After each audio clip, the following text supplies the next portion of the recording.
Bien, nos acompaña en el estudio central del Canal 11 Eric Kecklin, candidato al Congreso de la República con el número 12 en el partido Orden. Muchas gracias, Eric, por estar aquí. Muchas gracias a ti, Luis Alfonso, y gracias a los televidentes. Bueno, lo primero es comentar un poco esto que hemos anunciado en nuestro editorial. El canal ha hecho pública su posición en torno al apoyo al candidato Antero Flores Araoz y a su partido Orden, al coincidir con las ideas y planteamientos que hemos señalado siempre desde este canal de televisión. ¿Cuál es tu opinión respecto de eso? Bueno, yo creo que, como en cualquier país del mundo, los medios siempre toman una posición que en la mayoría de los casos es bastante clara, ¿no? Sobre todo en el Perú, creo que los medios y los oligopolios de los medios de comunicación siempre han tomado una posición bastante clara a través del siglo XX y nuestra historia reciente. Sin embargo, el problema es que no existe este componente esencial en lo que es la libre expresión, sobre todo en elecciones democráticas, que vendría a ser la honestidad de cada medio al apoyar un candidato, ¿no? Yo creo que esas técnicas disuasivas pueden ser peligrosas para un proceso electoral democrático, ¿no? Yo creo que estoy convencido que los medios deben tener una posición y al mismo tiempo aclarar esa posición. Eso es lo que se ve en las democracias serias, digamos, ¿no? No en los países con una democracia más débil, como puede ser el Perú. Por ejemplo, Estados Unidos es un caso bastante claro, ¿no? Y muchos países más, por supuesto. En Estados Unidos, The New York Times, siempre que hay elecciones, decide respaldar un candidato porque, va de acuerdo con el lineamiento ideológico, con el lineamiento político de un medio, ¿no? Los medios lo tienen, o sea, pedir neutralidad absoluta sería un imposible, ¿no?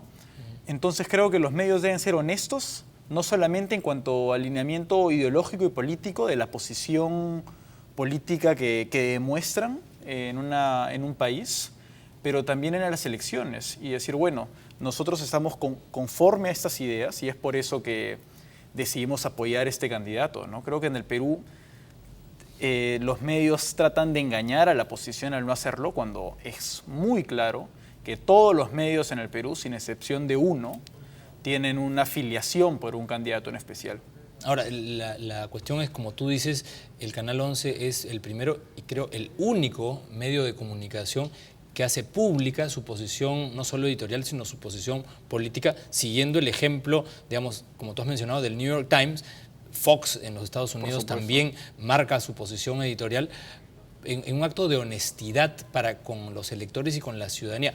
¿Por qué crees que hay otros medios que dicen ser neutrales, dicen ser imparciales y son todo lo contrario? Bueno, lamentablemente creo que en la década de los 90, cuando se corrompieron todos los medios de comunicación, la gran mayoría, no todos, los medios perdieron bastante prestigio entre la ciudadanía. Entonces ahora tratan de emular esta neutralidad ficticia que lo vemos elección tras elección.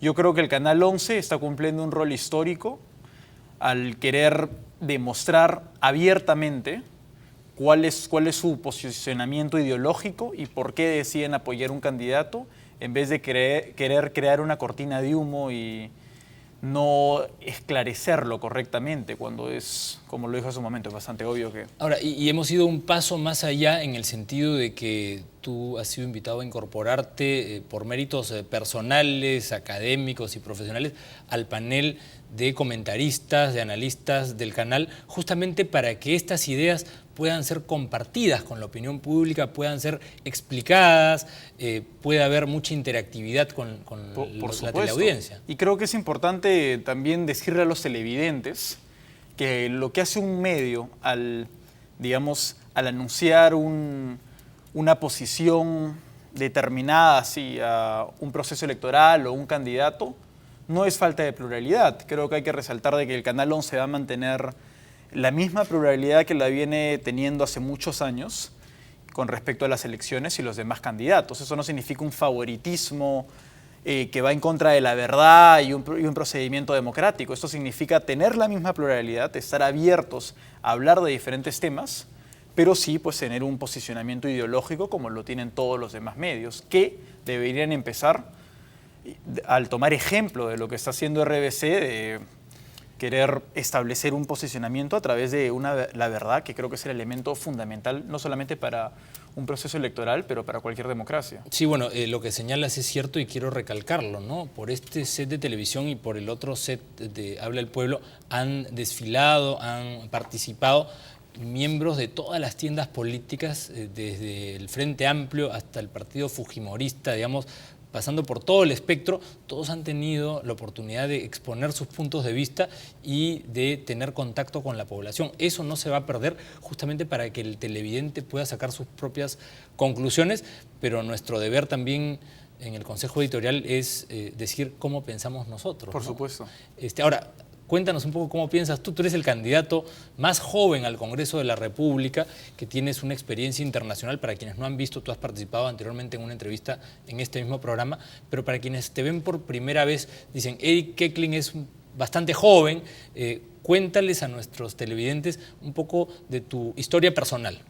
Bueno, yo soy economista, soy licenciado en economía, también soy licenciado en musicología. Soy músico, evidentemente. Y tanto dentro de la economía como dentro de la música, sobre todo la etnomusicología, mi compromiso siempre ha sido con el Perú, ¿no?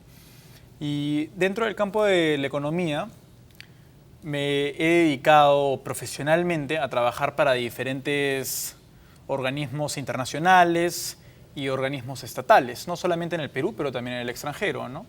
He sido investigador económico para el Banco Central de Reserva de Israel, cuando viví en Jerusalén. He trabajado en Estados Unidos, he trabajado también en el Perú, para el Ministerio de Educación. He sido gerente de uno de los proyectos, quizás el proyecto más importante de este último gobierno en el sector de educación, que es Perú País Bilingüe al Inglés, ¿no? El proyecto bilingüe que empezó el ministro Saavedra. Yo me encargué de ver toda la capacitación de todos los profesores de inglés en el Perú a nivel nacional. Y bueno, también he trabajado para el sector privado. Dentro de lo que es la música, he hecho muchas investigaciones, sobre todo con respecto a lo que es la música peruana, que se han publicado en algunas publicaciones en el extranjero. He estudiado, bueno, me licencié de ambas carreras en Estados Unidos, pero también he llevado cursos posteriormente en muchos países en Europa, en Asia, en África también. Hablemos, si te parece, Eric, de dos temas, de la economía, de tu visión de la economía, pero también hablemos de la música. Hay un candidato presidencial norteamericano, ¿no? Peruano, pero también norteamericano, digamos, que toca la flauta. Tú tocas otros instrumentos y tienes una banda, digamos, que te da, digamos así, ventaja en el terreno musical. Cuéntanos un poco eso. Por supuesto. Bueno, yo tengo una banda de jazz con la que tocamos todas las semanas, sobre todo en Miraflores y en Barranco. Uno de los sitios en los que tocamos mensualmente es el Jazz Zone en Miraflores y también Delfos. Me gustaría invitar a los televidentes a que puedan venir a escuchar un poco de música el 31 de marzo. El jueves 31 de marzo vamos a estar tocando con mi banda en el Delfos. Es un bar de jazz en Miraflores. Y bueno, y también toco música peruana, toco sobre todo, digamos, en mi labor académica como etnomusicólogo, me he dedicado no solamente a investigar lo que es la música del Perú, pero también toco muchos instrumentos peruanos, sobre todo instrumentos andinos. Ahora, cuéntanos un poco por qué crees que la música es importante en la vida de las personas. Bueno, creo que la cultura es la base fundamental de lo que es la creación de una nación, ¿no? En el Perú todavía no somos una nación. Existe mucho miedo, ¿no? Creo que eso es causa de la inseguridad que vivimos en las calles. Yo no he visto ningún país en el mundo que tenga un distrito como Villa El Salvador, donde cada cuadra está cerrada por una reja. Eso también es parte de la inseguridad, pero sobre todo el miedo y la falta de confianza que vivimos en el Perú. No solamente hay falta de confianza hacia el vecino, pero falta de confianza hacia el Estado, falta de confianza al sector privado, al policía, al conductor, ¿no? Yo creo que la cultura es lo que nos une como nación. La cultura es lo que nos ayuda a traspasar estas barreras que tenemos como sociedad. La cultura es lo que nos va a sacar de esta sociedad tan discriminativa en la que vivimos, en la que No solamente existe la discriminación social y racial, pero la política y la económica.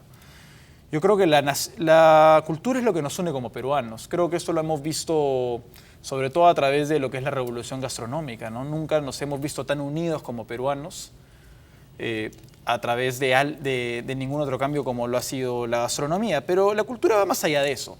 La cultura también sirve como parte de lo que es el motor económico de una nación. Yo te pregunto, pero ¿por qué crees tú que la gastronomía ha funcionado tan bien y nos ha unido tanto y no ha ocurrido lo propio con otros sectores del mundo cultural? Es decir, nuestra música, en fin, hay otras manifestaciones de nuestra literatura. Por Digamos, supuesto. ¿por qué la gastronomía ha tenido tanto éxito y no ha tenido tanto éxito, digamos, otros sectores? La pintura, la escultura. Por supuesto. Muy buena pregunta. Lo que pasa es que el Ministerio de Cultura no responde hacia la cultura propiamente dicha. Cuando el Ministerio de Cultura se crea hace más o menos 30 años, lo ponen a disposición íntegramente de lo que es el patrimonio histórico arqueológico y han dejado de lado completamente lo que es la cultura viva. Y eso es lo que realmente nos une como sociedad, ¿no? Lo que nos representa desde un punto de vista identitario. Y los pocos esfuerzos que han habido de la cultura viva han sido a través del sector privado. Lo que hace el sector privado es justamente apuntar hacia lo masivo, ¿no? Como es Movistar, la Alianza Francesa, en campañas de publicidad que utilizan al arte para poder vender un producto. Esto es muy peligroso porque se pierde el espíritu crítico y eso es lo que a veces le conviene al Estado. Hay que recordar que la cultura también puede ser subversiva y también nos ayuda a lo que es prosperar democráticamente como una sociedad. Y la cultura te hace o hace a los ciudadanos ser personas más libres, ¿no? El poder tener la capacidad crítica de apreciar, no sé, desde una obra musical, de teatro, o un cuadro, u opinar de política. Por supuesto, y lo que es el espíritu crítico es muy importante, porque también es la transmisión de ideas. Hay que recalcar que los grandes movimientos intelectuales y las grandes revoluciones en la historia a favor de los pueblos han empezado a través de la cultura, ¿no? Entonces, cuando tienes una cultura que es completamente comercial, digamos, no apunta hacia ningún interés público, ¿no? Además, no eleva el espíritu crítico. Ahora, el Ministerio de Cultura debe, y esta es una de mis propuestas principales como candidato al Congreso, debe apuntar hacia lo que es la cultura viva, pero también a fomentar el trabajo y utilizar la cultura como un motor económico. Esto no es una propuesta utópica lo que vengo a plantear.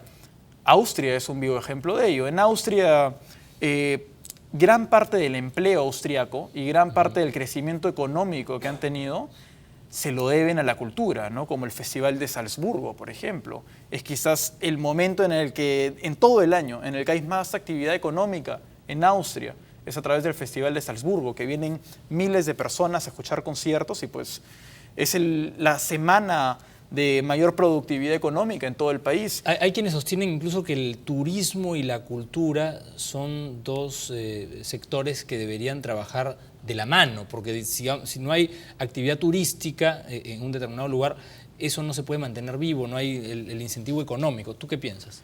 Yo creo que sí, pero también debe ser independiente, porque la cultura también cumple otros roles, ¿no? El rol de lo que es sociedad y también de lo que es producción interna, ¿no? Que también eleva el nivel de vida de las personas, y el nivel intelectual de las personas y también lo que es la economía, ¿no? Y la fomentación del trabajo. Creo que en el Perú debemos apuntar justamente por el tema de la pluriculturalidad, y es por eso de que la gastronomía nos unió tanto como peruanos, porque resaltaba los valores pluriculturales. Nosotros no somos un país como Austria, ¿no? Austria es una cultura. Nosotros somos mucho más que eso. Ningún país en el mundo habla 47 lenguas y tiene 44 culturas. Lo que tenemos que resaltar no es una cultura individualista y singular. Nosotros somos un país pluricultural y justamente tenemos que resaltar esto a través de la música, a través de los artes textiles, incluso a través del cine. Lo que nosotros proponemos como partido es la creación del plan de la promoción, el Fondo de la Promoción de la Cultura, en el cual destinaremos el 0,85% del PBI, es decir, 2.000 millones de dólares al año, a promocionar industrias culturales, sobre todo las industrias inexistentes en el Perú, como lo es la industria del cine, por ejemplo. México ha hecho eso, Chile ha hecho eso, Argentina ha hecho eso, y eso se ha llevado a cabo a través de una promoción cultural que venía del Estado. Esto ha promovido miles de empleos, ha impulsado la economía ha impulsado el espíritu crítico de las personas, pero hay algo más importante, que ha educado a la población, y eso es algo que en el Perú los medios han hecho todo para no contribuir a la educación de la población a través de la televisión. Eso te la iba a radio. preguntar yo, el rol social o la responsabilidad social de los medios de comunicación. El Canal 11, que ahora tiene señales digitales, va a destinar una de esas frecuencias para el desarrollo de un canal cultural, ¿sí? Por supuesto. ¿Por qué la televisión abierta, y creo que el Canal 11 es una excepción, ha contribuido más bien a la banalización, ¿no?, de los contenidos que a la promoción de la cultura viva? Exactamente, y esto es justamente el peligro que tenemos cuando la promoción de la cultura viva ocurre exclusivamente a través del sector privado, ¿no? Por eso es que el compromiso con el Estado en la cultura debe ser tan importante. Es imprescindible que un Estado apoye la cultura. Eso es lo que nos va a sacar de tener canales de televisión en donde los niños, en vez de querer emular ejemplos vivos de lo que debe ser un ciudadano, quieren ser como estas personas que salen semidesnudas en la televisión compitiendo por quién puede entornillar un tornillo más rápido, una tuerca más rápido que el otro, ¿no? Es realmente ¿Quién es el más peligroso. estúpido, digamos, de los concursantes? ¿Quién es el que hace el trabajo más tonto, ¿no? Por supuesto, por supuesto. Eso tiene que acabar. Y quién le saque la vuelta a uno con el otro. O sea, es terrible porque lamentablemente, sobre todo las generaciones jóvenes, ven a estas personas como ejemplos de la sociedad, ¿no? La cultura en los medios de comunicación se ha desvalorizado completamente y tenemos que luchar contra esto. Y es por eso que necesitamos un fondo para la cultura. La cultura es lo que forja ciudadanos. Lamentablemente, a veces se cree que los ciudadanos se forjan únicamente a través de la educación, pero la cultura es justamente lo que representa la identidad de la nación, ¿no? Entonces, si no tenemos una identidad, si no nos sentimos peruanos, ¿qué valores vamos a resaltar, ¿no? También hay que pensar en forjar ciudadanos, porque la educación no solamente es la educación académica o profesional, claro, también es la educación con valores y la educación civil. Y eso se hace a través de la cultura. Ahora, en otros países, podemos ir a los Estados Unidos, a Chile, sin ir muy lejos, hay de parte del Estado, ¿no?, un rol o una participación justamente para promover, digamos, una educación cívica, ¿no? En los Estados Unidos, digamos, el tema de su nacionalismo bien entendido es algo que cualquier norteamericano o cualquier chileno en Chile lo entiende. En el Perú, la peruanidad, el eslogan de Canal 11 es orgullosos de ser peruanos. Por supuesto. Pero es el único canal que tiene, digamos, eso como bandera. ¿Cuál es tu reflexión? Bueno, mi reflexión es, yo una vez más tengo que darle los créditos al fujimorismo, lamentablemente. Ellos desprestigiaron completamente la educación. Lo que hizo Fujimori fue una traición a la patria, porque Fujimori no solamente bajó los estándares educativos, sino que también simplificó la currícula. Por eso es que en el Perú existía antes lo que es la educación civil, ¿no? Cuando mis padres fueron al colegio, no solamente mis padres, pero cualquier peruano que ha atendido un colegio privado o público, sabe lo que es la educación civil. Fujimori simplemente lo sacó de la currícula, pero también liberalizó lo que es la educación, ¿no? Ahora cualquier universidad te entrega un cartón y hasta te deja plagiar con tal que puedas pagar una matrícula, ¿no? Yo creo que hay que cambiar eso. Creo que no solamente necesitamos una ley universitaria estricta, pero también necesitamos elevar la currícula con cursos como lo que es la cultura civil y fortalecer el sector educación.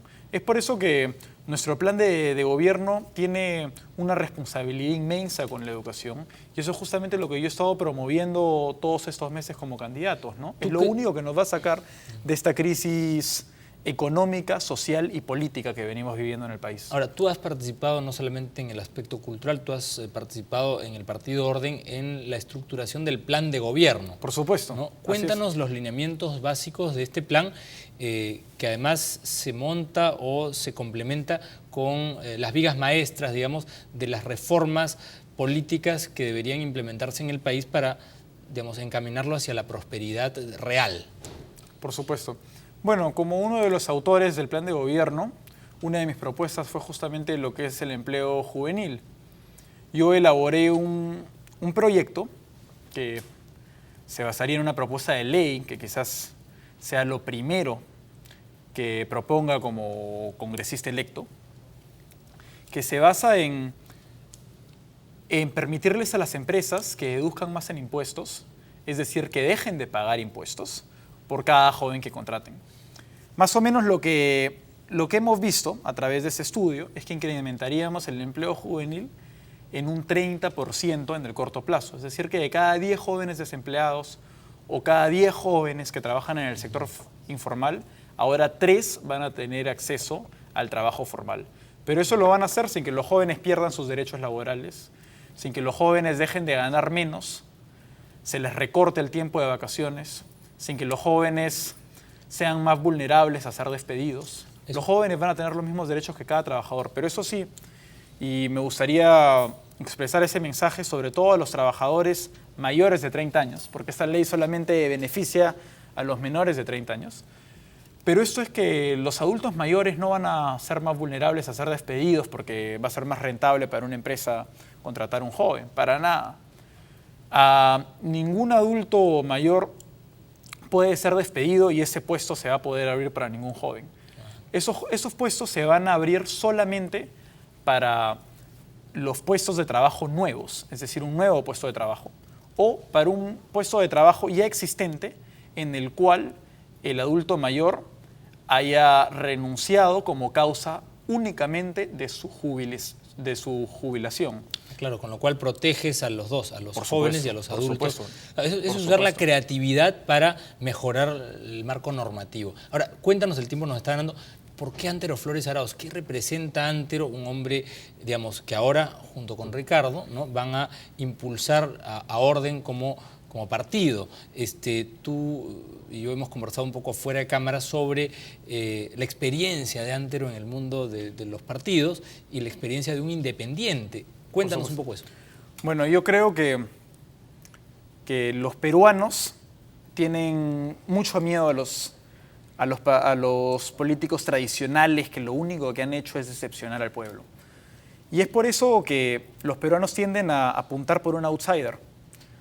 Lamentablemente, en nuestra historia republicana, todos los outsiders han decepcionado al pueblo y luego se han ido por sus propios intereses, ¿no? Más bien lo que han hecho es querer vender una imagen de renovación y al final lo que han hecho es todo lo contrario. Ricardo Belmont ha sido no solamente el primer outsider de la política peruana, pero ha sido el único outsider que no ha entrado a la política por un beneficio personal, sino que ha tenido una gestión municipal como alcalde de Lima que ha sido destinada enteramente al servicio de los más necesitados. Ricardo Belmont es quizás el mejor ejemplo de lo que es la sociedad civil, ¿no? Desde una atmósfera política, ¿no?, que no se compromete con ningún partido tradicional ni responde a los intereses externos a los de los peruanos. Y Antero Flores Arauz, por otro lado, representa lo que es una trayectoria política intachable, ¿no?, sobre todo lo que es experiencia política. Porque así como también queremos ver nuevas imágenes en la política, creo que yo soy un vivo ejemplo de ello, también queremos un poco de lo que es responsabilidad política, lo que es trayectoria política, lo que es experiencia política.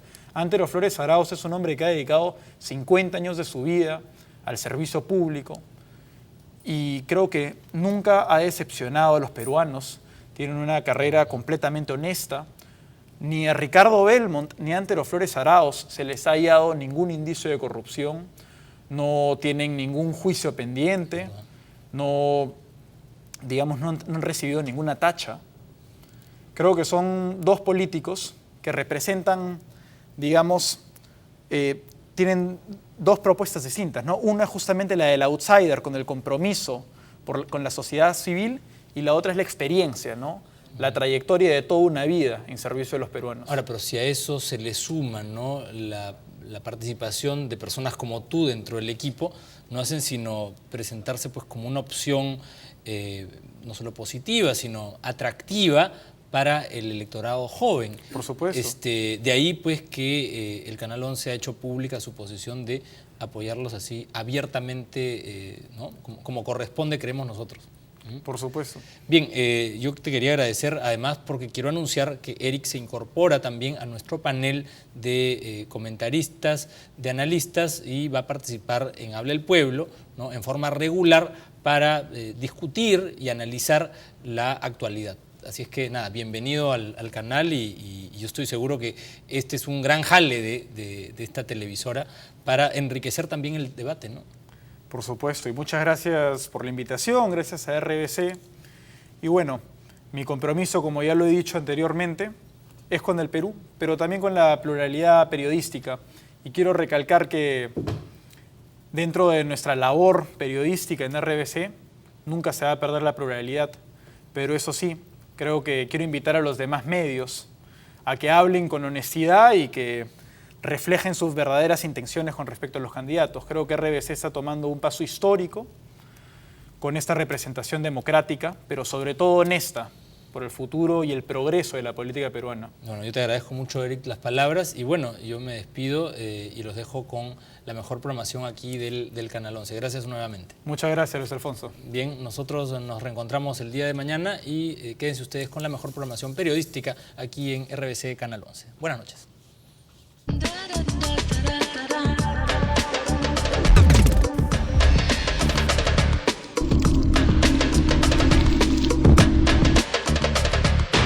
Boca a boca.